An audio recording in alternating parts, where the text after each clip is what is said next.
How you been, Jimmy, man? Been a I've been minute. good. I've been good, bro. I've been good, Yep. bro.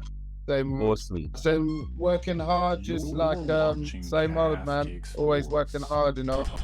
Definitely, man. I can see it, man. I can see it. So we can right into it, man. I saw that you've gone to Nigeria a few months ago. Tell me a little bit about the work that you've been doing there, Jimmy. Um, just like kind of like trying to. I've teamed up with the IMMAF in Nigeria and that, and I'm just helping to put a good like infrastructure for MMA in Nigeria as well, you know, and just help in any way I can, and putting together like trying to put together fight shows and just to like the whole infrastructure of the MMA, like teaching the kids and everything to all about MMA and the training and everything. I'm looking to open up a couple of gyms as well out there. Yeah, so we're currently in talks and everything. So yeah, man, everything's looking good in Nigeria. That's incredible because I know Kamaru Usman, he's got his own promotion out there as well. Yeah. Have you had a chat with the Kamaru Usman at all? Managed to speak to him? We haven't had a chance to link up, but Yeah. a lot of people are talking about it and everything. So you know, it'll be good for us to link up definitely. You could do some cross promotional champion fights, down the line, isn't it? Yeah, 100%, 100%. That would be awesome. How kind of often are you planning to go back and kind of do your work in Nigeria as well, Jimmy? I'm actually planning to go there in the next couple of weeks Yeah. now, and then we're just cooking up everything. So I'll be there as often as I need to be, you know. So we're just cooking up a lot of good stuff for over there, man. Lovely, man. How are the people like that? As in terms of who you are, everyone knows you're a legend in the UK. Is it the same level of legendary status when you go over to Nigeria? But for those who know, Yeah. yeah, it is. There's a lot of respect and everything out there, and a lot of recognition and that. But not a lot of people know about MMA sort of things. You get me? And where I retired like 2018, 19. Yeah. And that, so like there's a lot of like new fans and new people, so they know like Usman and they know Israel and everything else and that, you get me. So I was like 5 years ago and everything. So it's funny how it moves so quick. I mean, I know. so quick. Yeah. Yeah. Saying that though, man, Jimmy, saying that, yeah, so I've literally messaged a guy that's making his professional debut next week. Small regional show called Raged MMA, shout out Raged MMA. And I was like, I'm not sure if you know Jimi Manuwa, you're like 20. He's like a 21-year-old kid. And he goes, yeah, of course I know Jimmy. Like, he's a legend, man. So, hey, you're like you're a cross-generational star, Jimmy. That's sick, man. That's sick. Yeah. And he had a question though. He was saying, what is stopping you from one more fight at the moment? What's stopping me? Nothing's really stopping me. It's just the right fight. Yeah.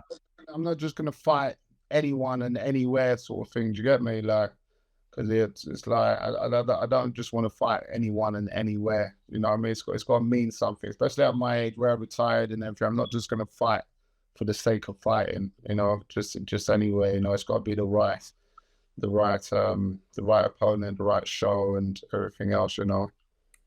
Speaking on that, we did have a name in mind in the last interview. So, yeah. What's going on with that? Derek's a pussy, man. Derek doesn't want to fight. Derek doesn't want to get beaten in his last fight or his last few fights or whatever by an MMA fighter. That's all it is. You know what I mean? Like, he doesn't want to lose for the boxing community or whatever. So, fuck Derek. Yeah, has he mentioned you at all, or is he just complete crickets at the moment? He's crickets. He's probably going to fight some bin man and try and get some glory from that. Like that's what all these boxers doing and everything. Do you know what I mean? Just fight. Like, you can be like a top 5 in the world and then fight some no-name. Right. Do you know what I mean? And then you want your glory from it. Do you know what I mean? That's what I like about MMA. There's no easy fights. Once you're in there, fight at the top, you're at the top. Yeah, you're fighting nothing but the best. Do you get me? So, yeah. Yeah. No, just the way you end it. Yeah, just fuck Derek, right? Yeah. Yeah, it's kind of true. Well, not even kind of true. It's absolutely true because you've got Tyson Fury. Man's fought like Derek Chisora like 3 times. And it's like, come on, man. You know you're gonna beat him. He fought. By the way, Jimmy, like yeah, I was completely wrong on that result. I remember we had this conversation a few months ago. I'm like, you really think Francis Ngannou's got a chance, blah blah blah. And you're like, yeah, man, I think he's gonna win. And in my opinion, he won that fight. Was there anything I'm gonna go too much into who I think won or whatever, but mate, Francis done a lot better than everyone thought he would, you know, and it just goes to show that you get me, you can't fighting, no matter if you're a world champion boxer or whatever, you get me, we can fight. MMA guys can fight, especially strikers, should I say. You get MMA strikers, we can strike and we know what's what and everything, you know what I mean? So it wasn't a surprise to me. Yeah, I feel so foolish after watching that. To be fair, everyone was counting him out, including the MMA community. But I couldn't help but feeling so happy for Francis after that because months ago I was like, yeah, it's great, he's gonna get a payday. But then you're like, nah, but I think he wants to win. And yeah, he looked good, man. He looked good. He looked good, and I think this next Anthony Joshua fight is going to be very interesting. I think, do you know what? I think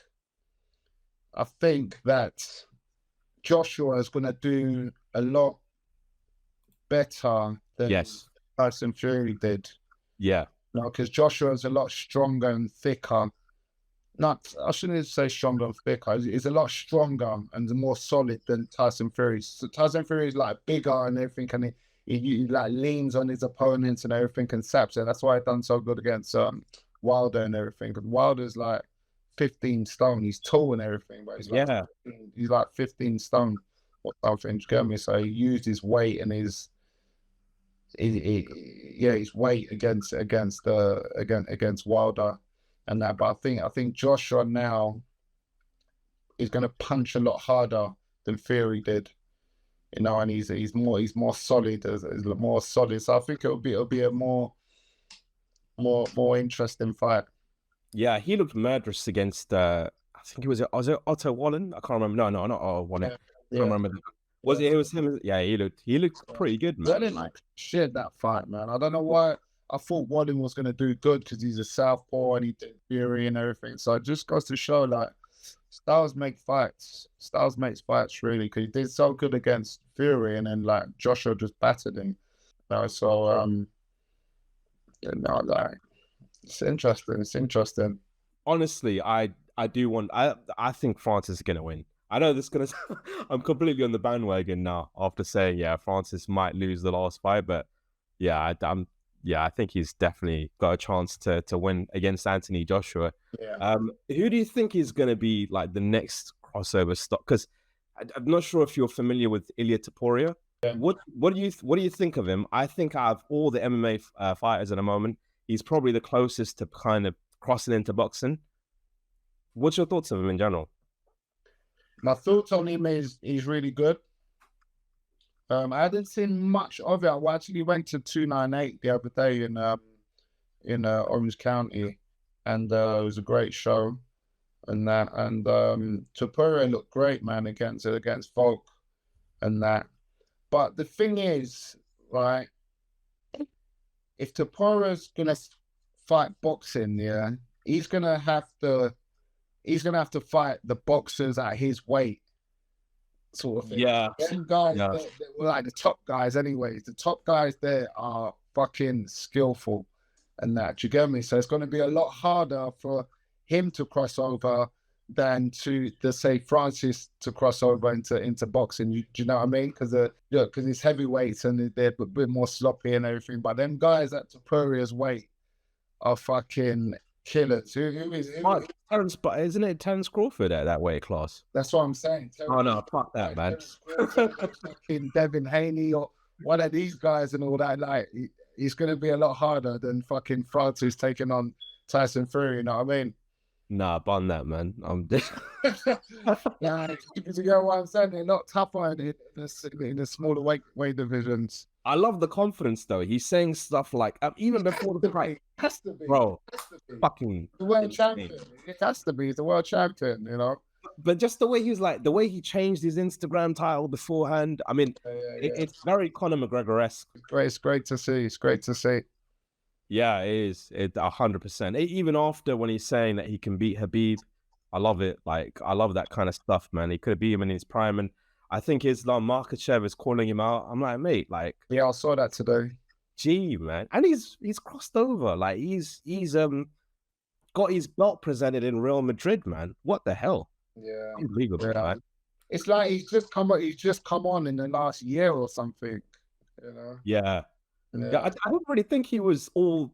I'll be honest with you, Jimmy, man. I didn't really notice him. I saw his name here and there, but I didn't really like notice him too much from his fights or anything like that. He won, like, but he did. I didn't take too much notice, you know. Yeah. I mean, he's come and beat Volk, the double champ and everything. So, and he's Makhachev, possibly, but Makhachev is bigger.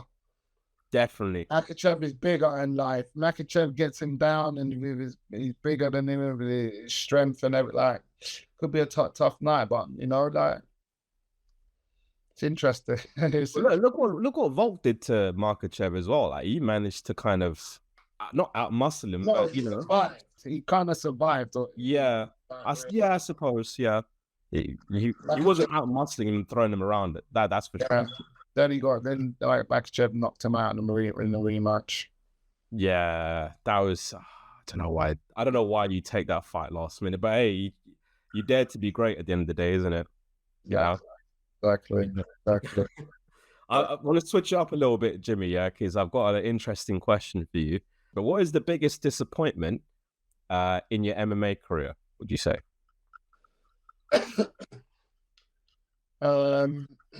So I'll tell you what, probably my Ozdemir fight. Really? Okay. Yeah, probably my Volkan Ozdemir fight. Because it was a #1 contender fight, wasn't it? It was a #1 contender fight, and I didn't have to take that fight. I kind of just I was next in line for the belt. And that was like the start of that was the first loss of my 4-fight losing streak, and I won't say I didn't prepare for it, but my mind just wasn't there, sort of thing. Do you get me? I expected to win, even walking out, and even in the fight, it's like I didn't even start the fight, sort of thing. Do you get me? And that's probably my worst decision, my worst fight.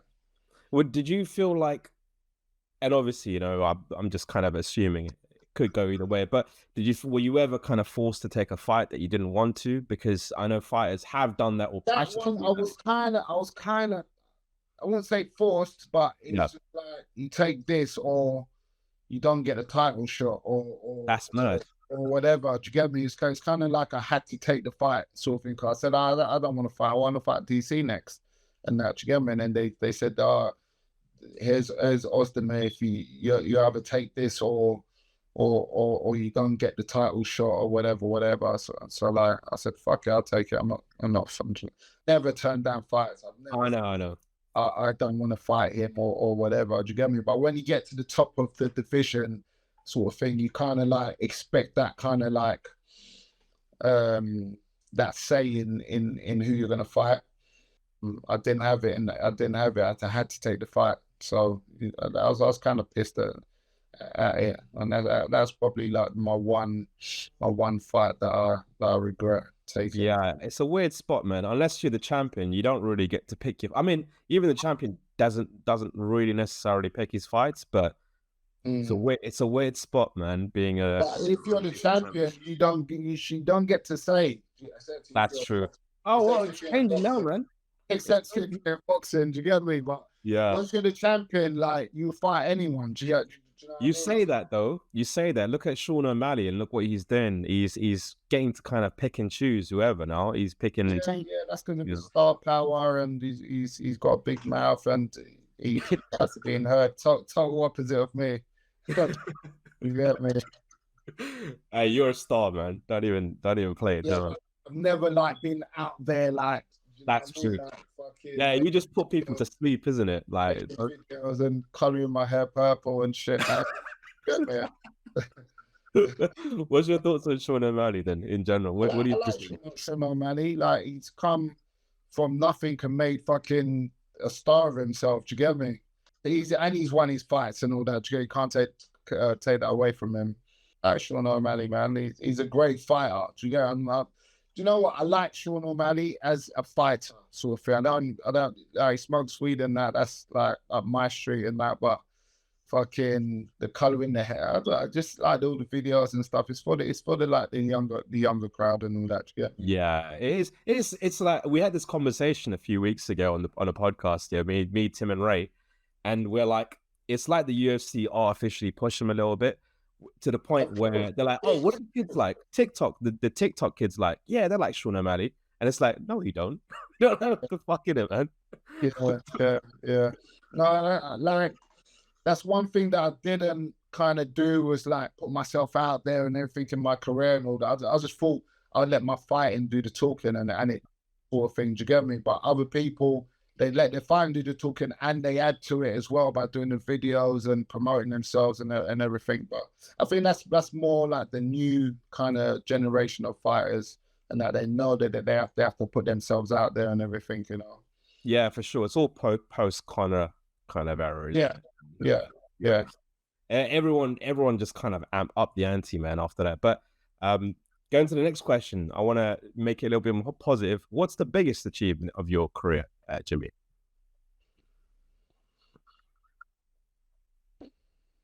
The biggest achievement of my career, I'd probably get into number 3, man.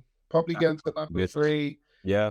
Being in the title contention, headlining fucking the Ultra Arena twice.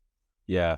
Those are my biggest achievements in that. Like, look, when I was in it, like I was just go, like whatever. I wasn't patting myself on the back or like I was just in it and go. Okay, look back at it. I done sick, man. Do you get me? I done sick. I fucking walked into the gym when I was 28 years old. I was 28. Never done no MMA, no fighting, no boxing, nothing. And I said, that's from watching UFC, like Rampage and Chuck Liddell and all these lot. I said, that's a bit of me. That's me. Get me. I walked into the gym. I said, I'm gonna fight for the UFC. I'm gonna be UFC champion. And that 4 years later, like 2 years, no, like a year and a half later, I was number 1 in the UK.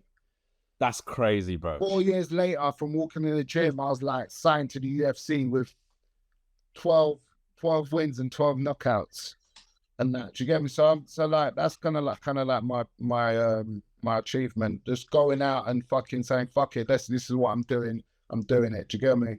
I love that, man. Did you ever feel like? Did you ever have anyone tell you, Jimmy, man, what are you talking about? Like, you've watched the UFC like 3 times, yeah, and you want to be the UFC champion. What's up, man? Like, did you ever have anyone say that to you? Like, not really. No, not really. No, that's a good circle. Yeah, it's not really. But I was knocking everyone out. Do you get me? So no one couldn't say nothing. Like, fucking, do you get me? Yeah. Yeah, that's saying like, oh, what you doing, and that, like. Yeah, definitely, man. If you had to pick dinner with anyone, whether it's dead or alive, who would you pick and why? And it could be past or present. Probably Mike Tyson. Yeah, that's a good one. Probably Mike Tyson. What would you ask him as well? What's the one question you'd ask him?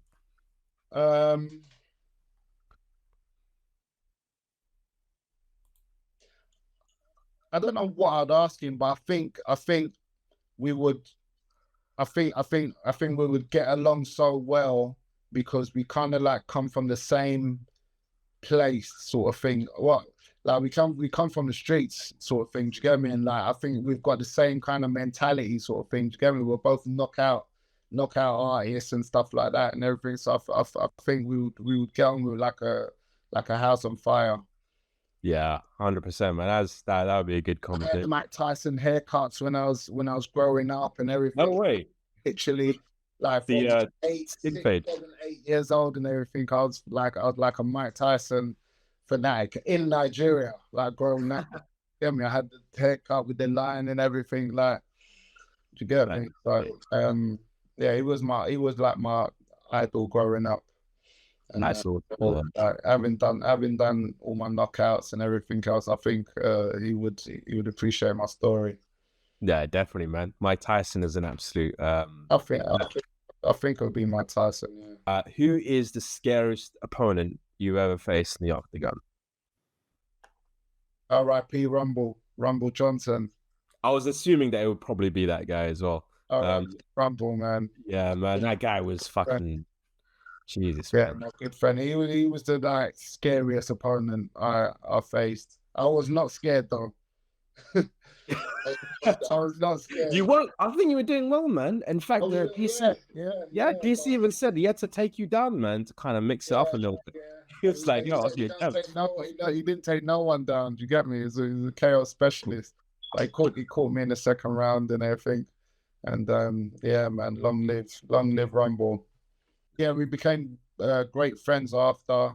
Lots of respect and fucking we was talking all the time on DMs and everything. You know what I mean? It was man a link in LA a few times and then like he got sick. And then yeah, God rest his soul, man. Yeah, and it was really sad as well because it was so unexpected. It's not like, well, for the MMA community, like I'm sure for yourself and people that knew him well, and they were friends with him, they knew what was going on. But for us, we were like, yo, what the fuck, innit? Rumble just died out of nowhere. He was sick. He told me he was sick and all that, but I was like, what's wrong? Yeah. He wouldn't say. And then we just heard the news one day, man. Just fucking, like, yeah. No, you never know when your time's up, man. That's why you gotta live, man. Live until. Like my dad says, we're all in the queue. That's true. You man. It's true stories. Man, I'm gonna have to try and make sure this podcast blows up this year. But yeah, and like I said, like, I'd like to do it more regular as well, man. Like, let's keep it up and definitely, mate. Fight previews and everything else and like. Mate, I would love that. Yeah, we've built up the team now. Like, I'm not sure if you know, but Tim he went out to PFL. He interviewed Ngannou as well. Clarissa Shields. So yeah, make sure you guys check that out. He's interviewed Francis Ngannou, which for us, we started the podcast 3 years ago, Jimmy, as a joke. It wasn't even meant to be a thing, and we're getting people like yourself, Ngannou. It's blowing up, man. So it's doing really well. But yeah, man, people like yourself are the reason why we're here, man. So thank you, Jimmy. Definitely, 100%. Talking of PFL, I'm going to be in the Paris show. I think. Coming up next month, yeah. I'm going to be with Paradigm. I've signed with Paradigm now. With them doing fight. Oh yeah, sorry, I forgot to ask. What's going on with that? Yeah, I signed with Paradigm a few weeks ago. And everything. Yeah. So officially an agent, a fight agent, and we managing fighters and. Like you just using my experience and my knowledge and everything to help the fighters and guide them to the right fights and sponsorships and everything. So I'm sitting down a lot with Audi and everything and just passing knowledge in between each other and everything. So like I'm excited for it. So I'm going to PFL next in a couple of weeks, and then I will be in UFC 299 for. Venom Page's UFC debut. I love that. Yeah, man. I'm excited about that as well. Venom Page. Now is the time for Page to go. And yes. Now's the time for Page to go. And now he's got a great debut against what's his name? Kevin Holland. Kevin Holland. and he's straight in the mix. He beats Kevin Holland, he's straight in the mix. Definitely. Got no time to waste and everything. And I wish him all the best. And it's about making the right matchups at this age as well. And I can kind of, I'm allowed to say that because I'm a little bit older as well. So he's 37. He's about maybe a year and a half older than 37. I thought it was 36. Yeah, is he 36, 37? One of the two. 37, yeah. Well, yeah. But if he has the right matchups, sky's the limit, man. He can definitely grab that time. No one can't say shit about him fighting nobodies anymore and everything. Yeah. You won't get that in the UFC, man. It's straight killers in there. So now's the time to get his recognition. Well, he's got his recognition, but now's the time to, put himself on the map and get that UFC belt, man. Definitely, man. Definitely. But actually, Leon's got it, hasn't he? Yeah, no, Leon's good. Who would you root? Is it hard for you to root for one person then? Because I like Leon as well. I like Michael Venom Page. I don't really want to root for either. Leon's my brother, man. I actually got Leon to with us at Paradigm and everything at first, but then he went with Tim and that. But yeah, Leon's my boy, man. Leon's my boy. But so is Michael Page and that together. But I hate seeing my two friends fight, man. Yeah, it's like Khamzat and Leon. I just didn't want them to fight. Khamzat and Leon, you said? I think they were matched up to fight, and they're on like on a collision course as well, man. What? I didn't know you were friends with Khamzat like that. Well, we're really good friends. We used to train together a lot at All Stars, didn't we? Oh shit! What am I talking about? Yeah, of course. Yeah, every day he's training, man. Brothers, man. How old was he when he first kind of came into that gym as well? And what was your thoughts of him? The first initial thoughts of Khamzat Chimaev? He's like a fearless, probably the hardest worker in the gym, and that was before he was even in the UFC.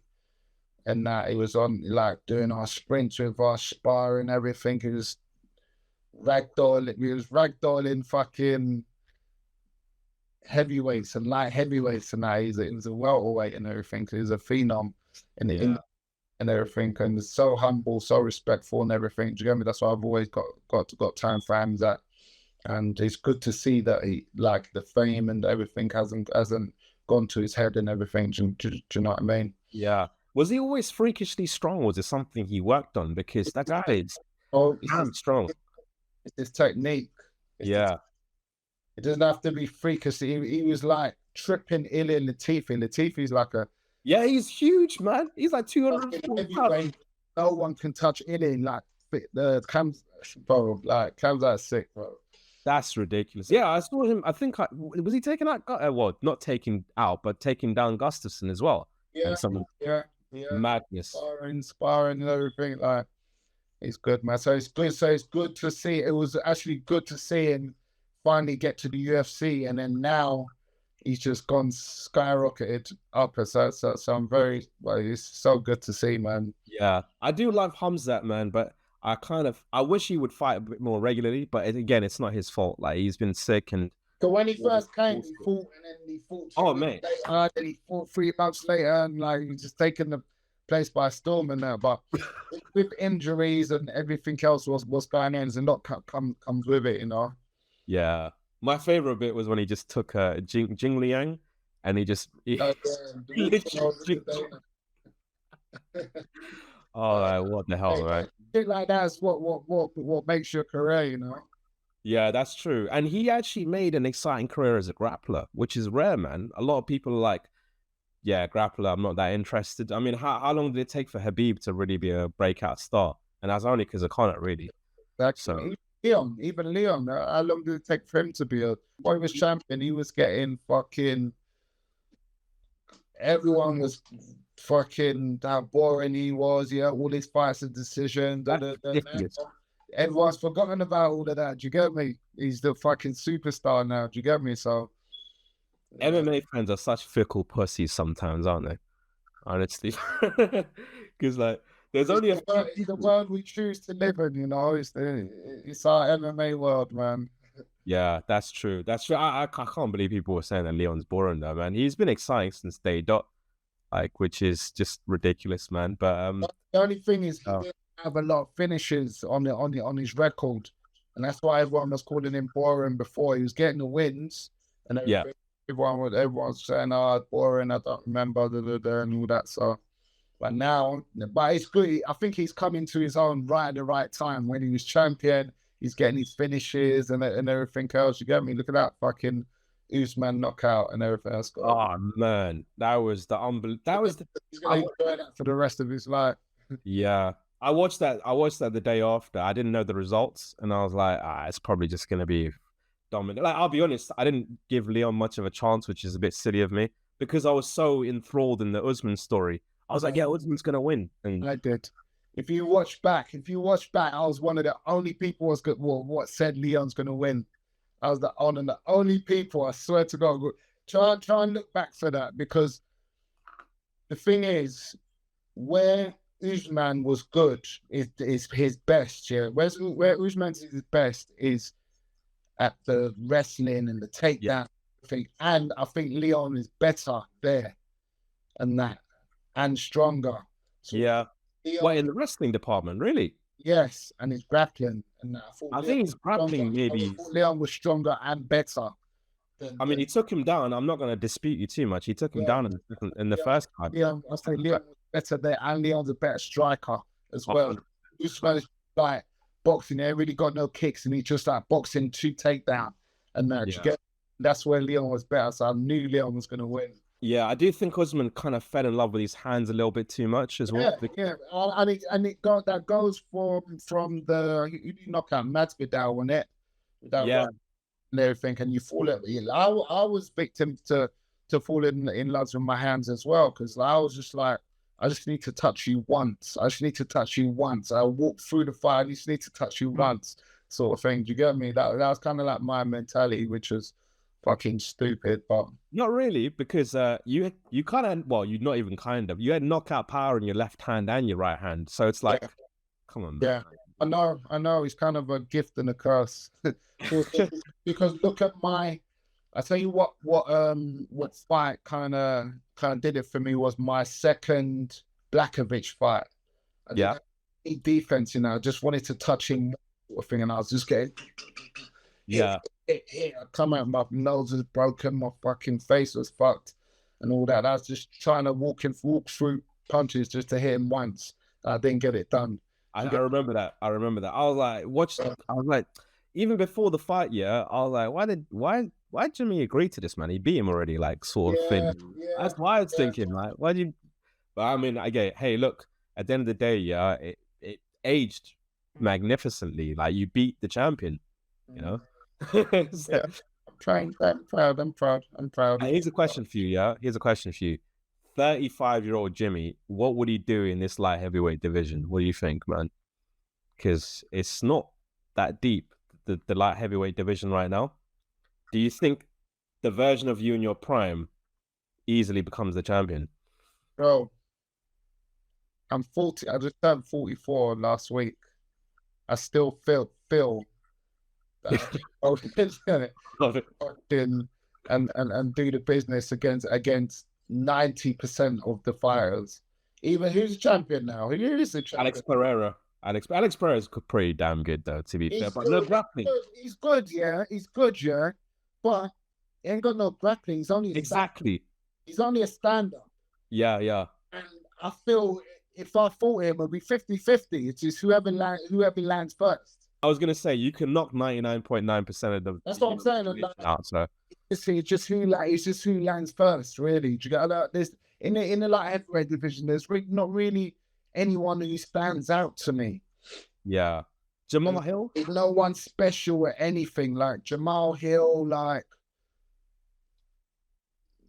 he's good, but like he's good. Like there's no one's really special, like a fucking or someone. Do you get me? It's there for the taking. You know I mean, just going back to your era, I'm thinking John Jones, Daniel Cormier. Even Usman in his prime. You got some fucking Anthony Rumble. What the fuck? Rumble was there. The fucking Gustafsson was there. Oh my god, yeah, Gustafsson in his prime at 205, man. Jesus Christ, man. What? Exactly. I fought him in his prime. Yeah. Oh man, that's a fight for me. Of light heavyweights.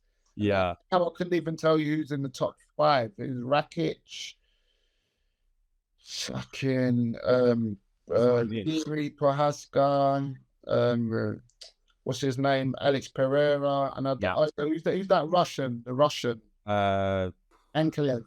Yeah, Ankalaev. He's the best one, I'd say. I think he's going to be the champion. He's solid. Yeah. Is it Southpaw? He's Southpaw. He's Southpaw, yeah, but he can switch stance quite quick, quite easily. But he's actually a Southpaw, yeah. But they're all kind of the same. They're all kind of just well-rounded. Okay, they're okay. Do you get me? Yeah. That for me, sort of thing. Do you get me? No one's a specialist anymore. Do you know what I mean? Like, no one's like a specialist. For example, John Jones, he was good everywhere, but let's be honest, he was a striking specialist. He was amazing on the feet. Yeah. Not saying that he wasn't bad on wrestling, but he was just good. Like, he was really, really good striking. DC, really good as a wrestler. Anthony, what was he? Like, he could just knock people out. Johnson. Yeah. Same with you. But not saying that you can't do the other side. Now it's like everyone's just like kind of well-rounded, and it's a little bit boring, no? Yeah, it is very boring. It's very boring because like someone's gonna win. You don't know how. I don't know. No, it's just the light heavyweight division is not really. It's not really exciting anymore. What do you think of the UFC 300 main event? It's 300 as well. Like, what do you think of it? Excuse me, but who was it? Oh yeah, sorry. Wow, that's so bad. It's Alex Pereira versus Jamal Hill as the main event. Really? Yeah. Wait, we have to make a rule like that 100%. That really, like 100%, because that's literally the reaction of every MMA fan. Because it's a good fight, but UFC 300, like, I don't know, man. Alex Pereira and Jamal Hill. Yeah. Good fight. It's okay. I'm sure they could have done better than that. So they've got Max Holloway versus Max Holloway versus Justin Gaethje. So that's on the card as well. Yeah. I'm trying to think. And it's Yan Xiaonan. Yan Xiaonan, like Chinese strawweight champion at the moment. And she's fighting, I can't remember her name now. But you know what I mean? There's not like it's not a standout card 300 at all. No way. Like 299 is arguably better than 300, if I'm being honest. 298 was good as well. 298 was a banger, like absolute banger, man. But yeah, Jimmy, thank you so much for coming on the show, man. You absolutely crushed it as always.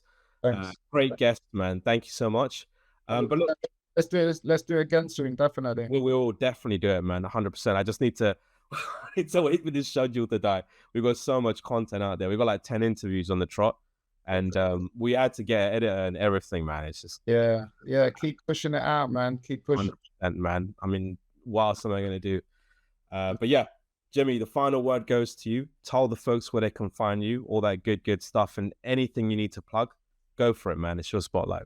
You can find me on Jimi Manuwa on Instagram, at PosterBoyJM on Twitter. I don't really use Twitter that much, but yeah, any up and coming fighters as well, hit me up. Now with Team Paradigm, and that's it, man. Love to everyone, and I'll see you next time. 100%, man. Thank you so much, Jimmy, man, for the time, bro. Bye bye.